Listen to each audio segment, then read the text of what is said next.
A single flickering candle flame danced in each window, like watchful eyes in the deep, dark night. Sarah wrapped her arms around herself, a shiver running down her spine. The old house was drafty, and a chill had settled deep into her bones. "You're sure this place isn't actually haunted, right?" she asked, her voice barely a whisper. "That depends on your definition of haunted," Ben replied dryly from the armchair. "By the way, I've got an itch just behind my right ear. Could you get that for me?" Sarah sighed, the sound loud in the oppressive silence. The floorboards of the ancient rug creaked under her feet as she crossed the room. She reached out and began to scratch the spot Ben indicated. "Ah, yes, that's it. Perfect," he said, leaning into her touch. "You know, I heard a vampire used to live in this house." Sarah rolled her eyes. "Ben, you always do this. It's always a vampire or a ghost or a werewolf. Look at that stain." He gestured with a nod of his head towards the far corner of the rug. It was a deep, dark red, almost black in the dim light. "That's probably just a wine stain," Sarah retorted, pulling her hand away. "Hey, I didn't say you could stop," Ben complained. "You didn't have to point it out," she said, flopping onto the dusty old couch. The springs groaned in protest, making her jump. It was probably all staged to scare away tourists. Ben didn't answer. Sarah pushed herself up and walked over to one of the towering bookcases that lines the wall. "It can't be a vampire," she said, more to herself than to him, running a finger along the spines of the leather-bound books. "Half of these books are manuals on how to hunt and kill them." "Perhaps it was a vampire with a terrible sense of self-preservation," Ben quipped. Sarah snorted and opened her mouth to tell Ben just how ridiculous she thought his joke was, but just then, one of the candles by the window suddenly extinguished, plunging their corner of the room into darkness.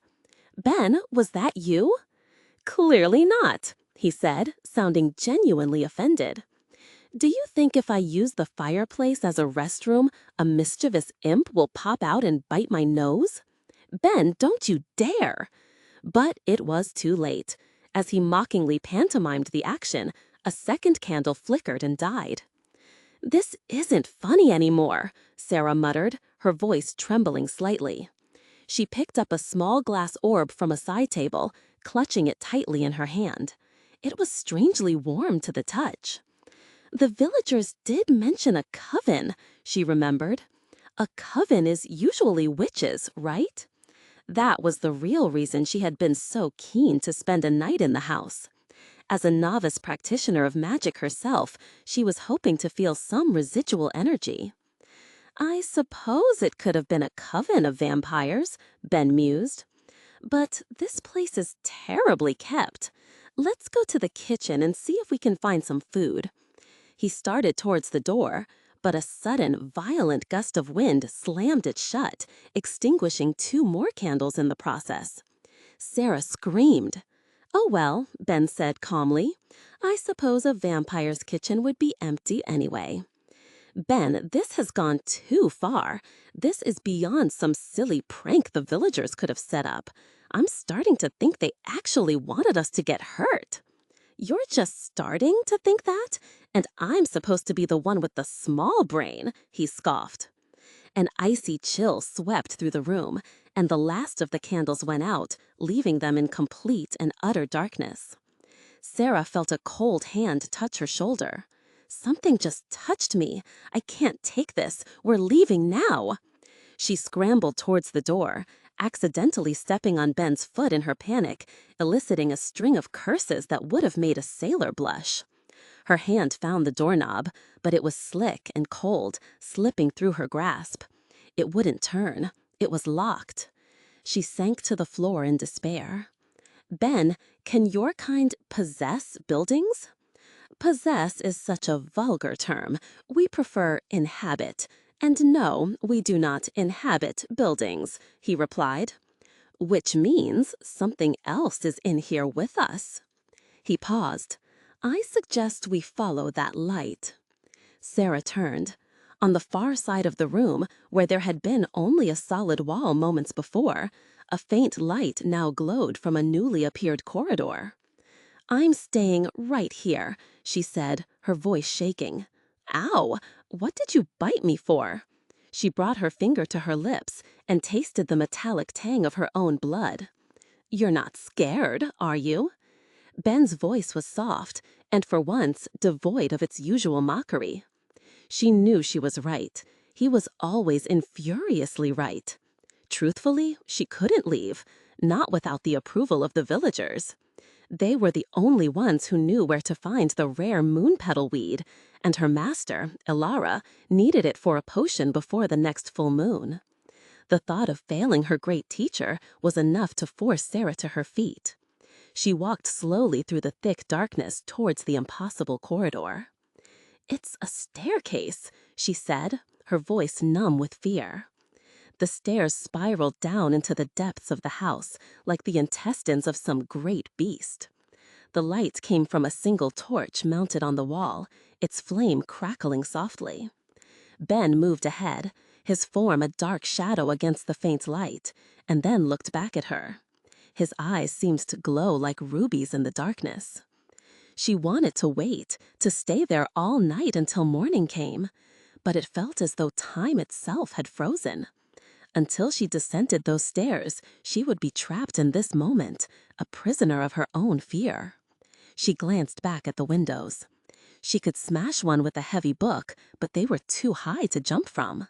She could scream for help, but the villagers would only laugh at her and send her away empty-handed. Her face burned with humiliation. No, she wouldn't back down. She took a step forward. The wood didn't creak. Instead, it was covered in a thick, dense layer of spiderwebs that muffled every sound. It felt like the webs were being spun inside her own ears, dulling her senses. Her own heartbeat, the crackle of the torch, Ben's soft footsteps, everything sounded distant and distorted. Ben moved a few steps ahead and vanished into the thick blanket of webs. As she followed, the staircase turned, descending into absolute darkness. Her feet moved mechanically. 1, 2, 1, 2, down, down, down. Suddenly, she felt the crunch of snow beneath her boots. Snow? But why wasn't she cold? As if in answer to her thought, a freezing wind whipped around her, and she pulled her cloak tighter. A hunched figure limped ahead of her, its own cloak brushing against the powdery snow. She felt a surge of hatred for this unknown man.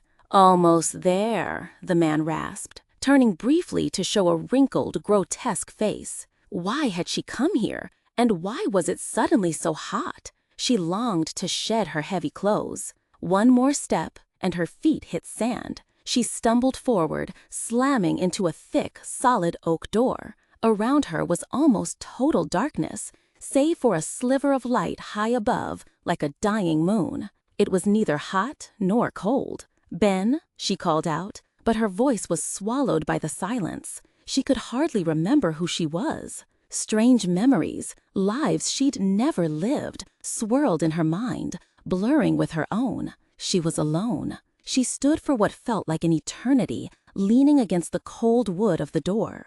Behind her, there was nothing but endless sand, piled high into the darkness. Then the sounds began. First, a low muttering from above, so faint she had to strain to hear it. The words were not human, not from any creature she had ever known. Then, a slow, steady drumbeat started, seeming to come from the other side of the door. The rhythm vibrated through her body, her very bones seeming to hum in time with it. Her hand moved on its own, reaching for the door handle. The moment her fingers touched the cold metal, a high-pitched scream ripped through the air, piercing her ears. She tried to pull her hand back, but it was stuck fast.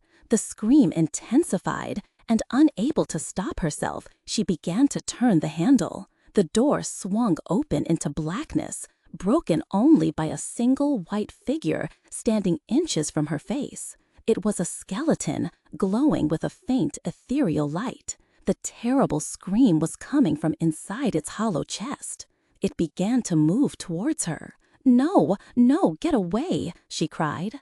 The whispering behind her grew louder, chanting in time with the drumbeat. "Drink, drink, drink." She tried to step back, but her legs were trapped in the sand. The skeleton reached out a bony hand and touched her cheek. It was as hot as molten steel. Sarah woke with a violent jolt, drenched in sweat. A faint morning light filtered into the room, reflecting off the ceiling. She sat up, disoriented. She was lying on the rug in the drawing room, her head resting near the dark red stain. The mysterious corridor was gone. The solid wall was back in its place. Ben appeared at her side, rubbing against her neck reassuringly. "What happened?" she asked, her voice hoarse. "Even if I told you, I don't think you would understand," he said softly. There was something strangely comforting in that thought, and terrifying at the same time. Through the large, grimy windows, the morning sun was beginning to burn through the mist, revealing the real world of dust and decay that had been hidden by the night's witchcraft. The terrifying images of the staircase and the skeleton flashed through Sarah's mind, but after the door, everything was a blank. "I feel like all the bones in my body were taken out, rearranged, and put back in the wrong order," Sarah mumbled, as they finally walked out of the house and into the crisp morning air. "Well, I have to say, I'm profoundly disappointed," Ben announced as he stepped onto the icy garden path, shivering. "What do you mean? We're both still alive, aren't we?" "I was hoping it would be truly haunted," he said with a dramatic sigh. "Believe me, Sarah, things could have been far, far worse. You'll get over the shock soon enough." Sarah wasn't so sure. She felt different, changed in some fundamental way. She knew she should be happy, relieved that she had survived the night unharmed. Master Ilara would be proud, or at least not disappointed. But something still gnawed at her from the inside, a strange and powerful hunger for something she couldn't quite name. The sun stared down at them through the thinning mist like a great one-eyed monster.